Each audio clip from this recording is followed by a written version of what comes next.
Assalamualaikum warahmatullahi wabarakatuh. Perkenalkan, nama saya Ivan Rafifah dengan NIM akhiran 0030 dari kelompok 1 kelas IRTA. Pada kesempatan kali ini, saya akan menjelaskan materi 1, yaitu anatomi dan fisiologi organ reproduksi ternak. Nah, materi yang pertama yaitu organ reproduksi. Organ reproduksi ruminansia jantan terdiri dari testis yang berfungsi sebagai penghasil spermatozoa dan hormon testosteron. Selanjutnya skrotum yang di dalamnya berisi testis.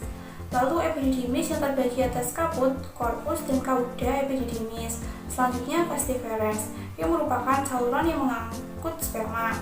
Lalu ada vesicula seminalis yang berfungsi sebagai penghasil plasma dan penghasil nutrisi bagi sperma.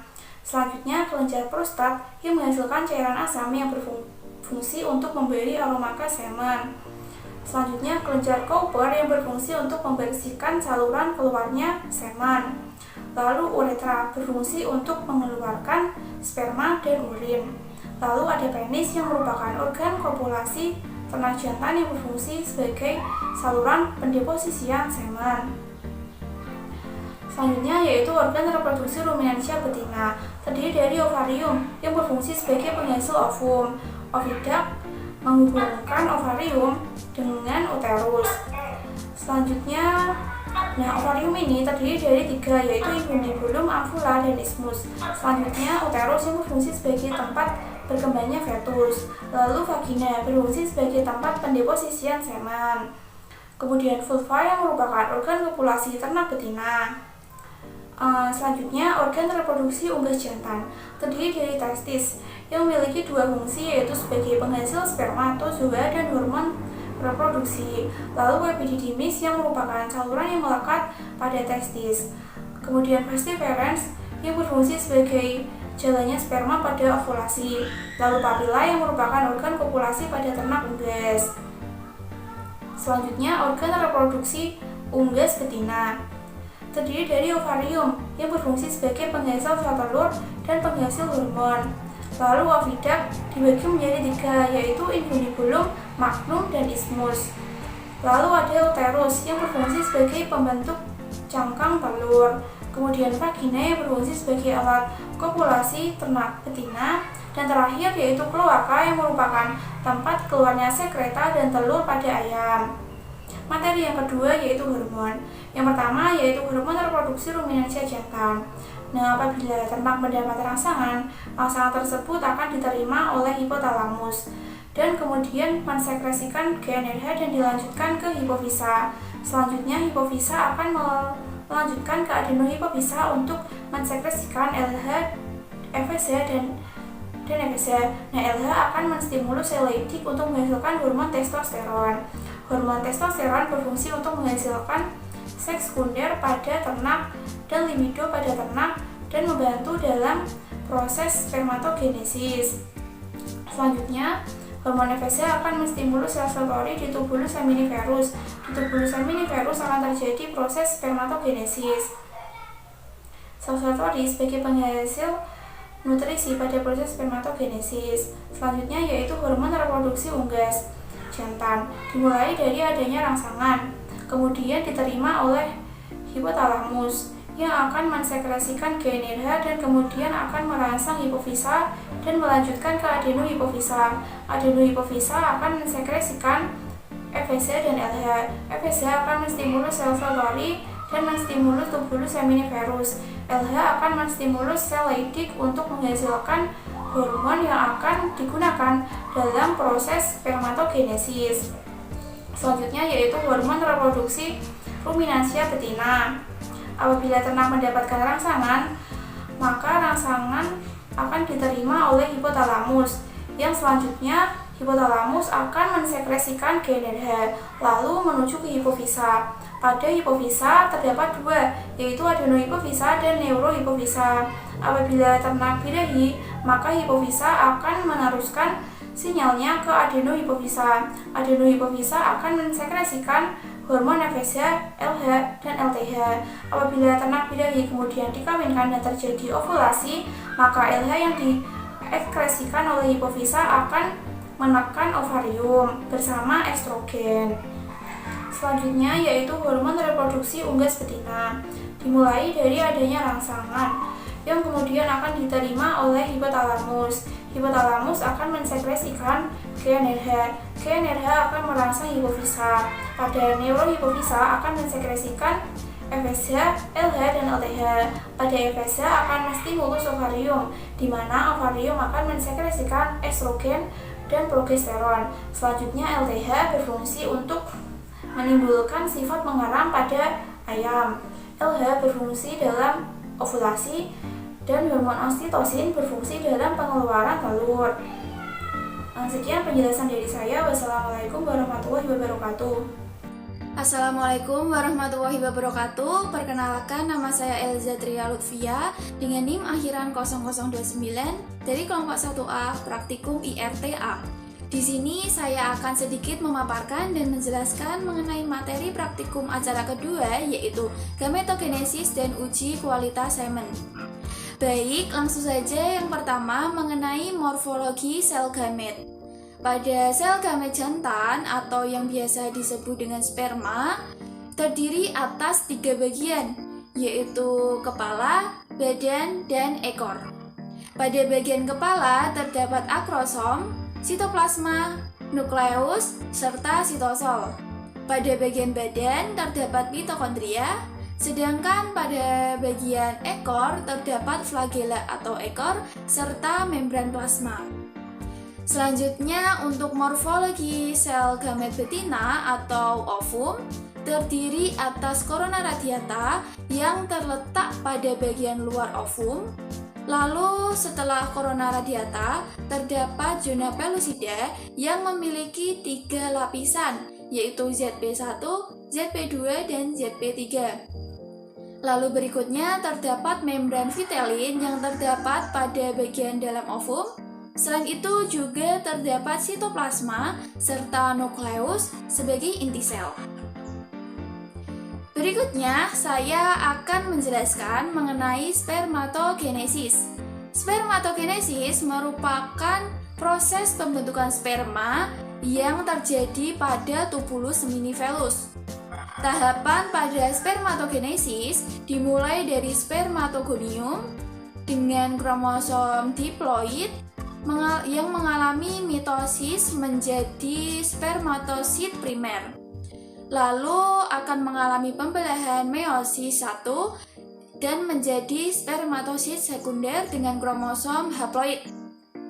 Lalu akan mengalami pembelahan meiosis 2 sehingga menjadi spermatik. Spermatik kemudian didiferensiasi menjadi sperma. Lalu berikutnya yaitu oogenesis. Oogenesis merupakan proses pembentukan ovum pada ovarium. Lalu tahapan oogenesis dimulai dari oogonium dengan kromosom diploid yang mengalami pembelahan mitosis menjadi oosit primer. Kemudian terjadi pembelahan meiosis 1 sehingga menjadi oosit sekunder dengan kromosom haploid. Oosit sekunder selanjutnya mengalami pembelahan meiosis 2 dan menghasilkan ootin serta badan polar. Selanjutnya ootin terdiferensiasi menjadi sel telur atau ovum, sedangkan badan polar akan mengalami lisis. Lalu berikutnya saya akan menjelaskan mengenai uji kualitas semen. Uji kualitas semen dapat dilakukan secara makroskopis maupun mikroskopis, yang dimana uji makroskopis dilakukan tanpa menggunakan alat bantu.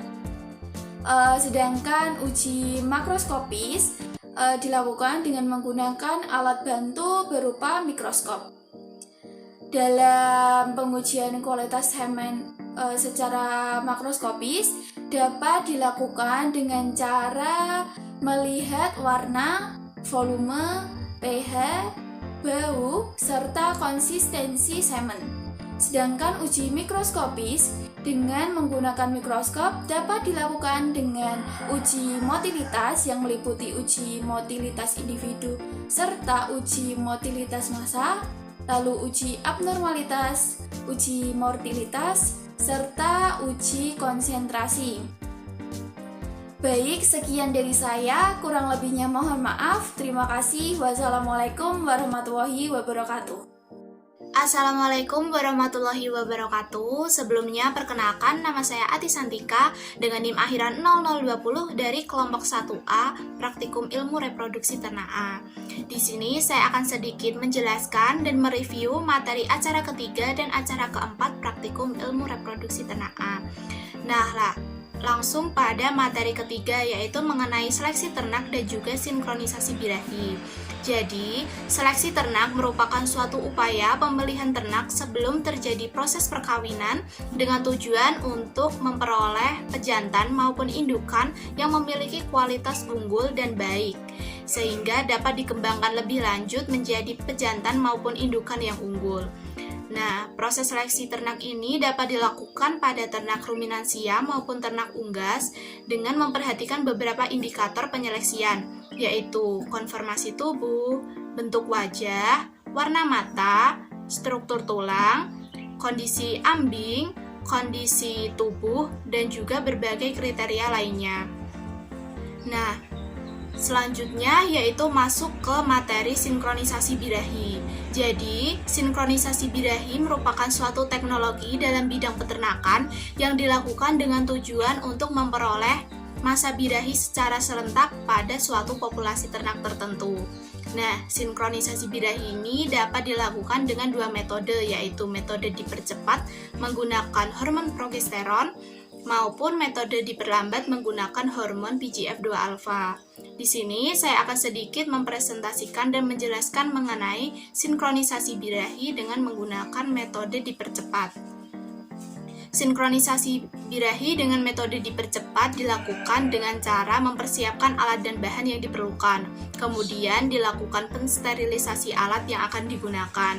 Selanjutnya yaitu dilakukan proses pengolesan pada pipa aplikator yang akan digunakan dengan menggunakan lubricating gel untuk meminimalisir luka yang ditimbulkan pada saat proses memasukkan spon. Dan selanjutnya yaitu dilakukan proses pemasukan spon pada pipa aplikator yang dimana spon tersebut telah diberi hormon progesteron dan juga betadin yang berfungsi sebagai antiseptik apabila terjadi luka. Dan selanjutnya spon tersebut didorong menggunakan tongkat sampai pada ujung pipa aplikator. Tahap selanjutnya yaitu proses sterilisasi vulva ternak betina. Proses sterilisasi ini dilakukan dengan menggunakan alkohol dan juga bantuan tisu. Selanjutnya, dilakukan proses pemasukan pipa aplikator ke dalam organ reproduksi ternak betina secara perlahan. Kemudian, spon tersebut ditinggal pada organ reproduksi betina selama 14 hari dengan tujuan untuk meningkatkan hormon progesteron yang ada dan menurunkan hormon estrogen yang ada. Setelah 14 hari, maka spon tersebut akan dicabut dan pada proses pencabutan selanjutnya akan terjadi peningkatan hormon estrogen dan penurunan hormon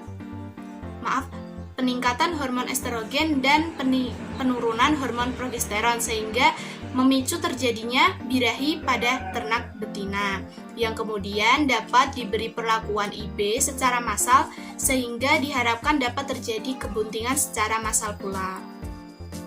Selanjutnya, saya akan menjelaskan mengenai materi acara keempat, yaitu mengenai penampungan semen dan juga pembuatan semen beku. Jadi, penampungan semen merupakan suatu upaya penampungan semen pada ternak jantan yang dibantu oleh suatu alat yang bernama artificial vagina. Nah, untuk menampung semen, hal pertama yang harus dilakukan yaitu mempersiapkan alat dan bahan yang digunakan dalam pembuatan artificial vagina. Kemudian dilakukan pembuatan artificial vagina. Nah, setelah dibuat, maka dilakukan penampungan semen yang dilakukan apabila sudah terjadi ereksi pada penis ternak jantan. Nah, setelah itu dilakukan handling pada preputium, kemudian diarahkan pada artificial vagina, sehingga semen akan tertampung pada artificial vagina yang telah dibuat. Selanjutnya, yaitu mengenai pengenceran semen. Pengenceran semen merupakan suatu kegiatan penambahan larutan pengencer pada semen ternak yang telah ditampung dengan tujuan untuk menambah volume semen pada ternak, memberi nutrisi penunjang kehidupan spermatozoa, dan juga menjaga kestabilan pH maupun tekanan osmotik pada spermatozoa.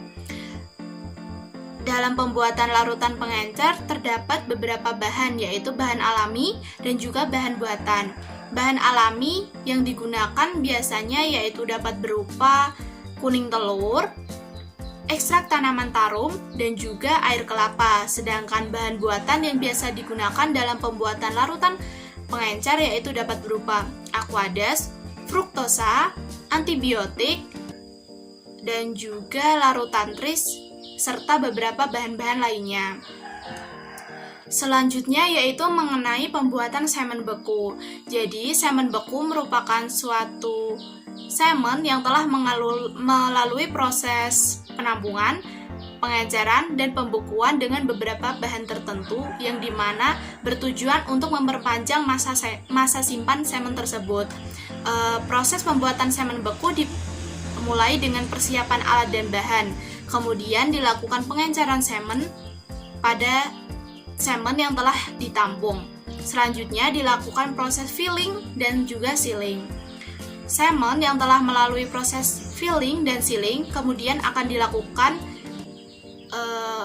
suatu perlakuan atau diberi suatu perlakuan dengan cara meletakkannya pada cool top selama 3 sampai dengan 5 jam sehingga terjadi proses ekuilibrasi atau penyesuaian semen dengan larutan pengencer. Selanjutnya, semen tersebut akan diletakkan pada mesin freezing atau terjadi proses freezing pada suatu mesin yang dimana diatur suhunya yaitu pada suhu minus 196 derajat Celcius. Setelah dilakukan proses freezing, maka akan dilakukan analisis kembali pada semen tersebut dengan cara menggunakan analisis secara mikroskopis. Selanjutnya, semen yang telah sesuai dengan kriteria kemudian akan disimpan dalam suatu kontainer untuk kemudian didistribusikan kepada ternak melalui inseminasi buatan yang dilakukan oleh seorang inseminator. Sekian presentasi dan penjelasan dari saya. Apabila ada kesalahan saya mohon maaf. Wassalamualaikum warahmatullahi wabarakatuh. Halo, assalamualaikum warahmatullahi wabarakatuh. Perkenalkan, nama saya Farhan Stan Yusuf, berasal dari kelas IRTA kelompok 1 dengan NIM akhiran 0090. Di sini saya akan menjelaskan mengenai materi praktikum acara kelima dengan judul inseminasi buatan dan deteksi kebuntingan ternak. Perkawinan pada ternak dibedakan menjadi dua, yaitu perkawinan alami dan perkawinan buatan. Perkawinan alami merupakan perkawinan yang dilakukan hewan ternak secara langsung dengan cara pejantan yang telah terseleksi menaiki betina yang sedang birahi, kemudian pejantan mendeposisikan semennya secara langsung ke organ reproduksi betina. Sedangkan perkawinan buatan atau inseminasi buatan merupakan suatu metode perkawinan buatan dengan menggunakan alat ibegan dengan bantuan inseminator dengan tujuan memperbaiki mutu genetika, mencegah terjadinya kawin sedara, dan meningkatkan populasi angka kelahiran ternak secara cepat dan teratur. Hal-hal yang perlu diperhatikan dalam tahapan inseminasi buatan yaitu yang pertama persiapan alat dan bahan, pendeteksi birahi, terus proses IB dan melakukan recording. Adapun indikator keberhasilan IB yang meliputi conception rate yang merupakan persentase jumlah kebuntingan ternak betina pada perlakuan IB yang pertama, di mana besarnya angka konsepsi sangat ditentukan oleh proses pemeriksaan kebuntingan. Yang kedua yaitu non-return rate yang merupakan persentase jumlah hewan ternak yang tidak menunjukkan gejala birahi dalam waktu 28 hari sampai dengan 90 hari. Yang ketiga yaitu service per conception yang merupakan suatu angka yang menunjukkan jumlah perkawinan atau IB hingga diperoleh kebuntingan. Keberhasilan IB dipengaruhi oleh beberapa faktor, diantaranya yaitu kualitas semen, kondisi organ reproduksi sapi betina, ketepatan waktu IB, dan keterampilan inseminator. Deteksi birahi yang tepat akan memudahkan inseminator menentukan waktu yang baik dalam melakukan IB, sehingga pada saat IB dilakukan akan berpengaruh terhadap tingkat keberhasilan kebuntingan. Kebuntingan dapat dideteksi dengan metode DEEA Gestek yang merupakan metode pendeteksian kebuntingan dini mulai umur 2 minggu yang dilakukan dengan menguji urin menggunakan 2 larutan reagen, yaitu larutan penegas dan larutan pendahuluan. Pada metode DEEA Gestek memiliki keakuratan yang cukup tinggi, yaitu sebesar 87,58%. Yang kedua yaitu ada metode palpasi rektal. Metode ini dilakukan dengan cara memasukkan tangan melalui rektum dengan posisi menguncup dan kemudian mengikuti regangan rektum, dan kemudian tangan digunakan untuk meraba fetus. Tingkat akurasi pada metode ini bergantung pada umur fetus dan keterampilan peternak dalam mendeteksi. Yang selanjutnya yaitu ada palpasi puting. Palpasi puting dilakukan dengan cara melirit puting ternak hingga keluar cairan putih kental yang mengidentifikasikan kebuntingan pada ternak. Dan yang terakhir yaitu ada palpasi abdominal. Metode ini dilakukan dengan cara meraba perut samping bawah ternak, dan apabila terdapat gerakan maka dapat disimpulkan bahwa ternak tersebut bunting. Tingkat akurasi pada palpasi puting dan abdominal yaitu tergantung pada umur kebuntingan ternak, dan lebih akurat apabila sudah trim semester akhir. Sekian dari saya, apabila ada kesalahan mohon maaf. Terima kasih atas perhatiannya. Wassalamualaikum warahmatullahi wabarakatuh.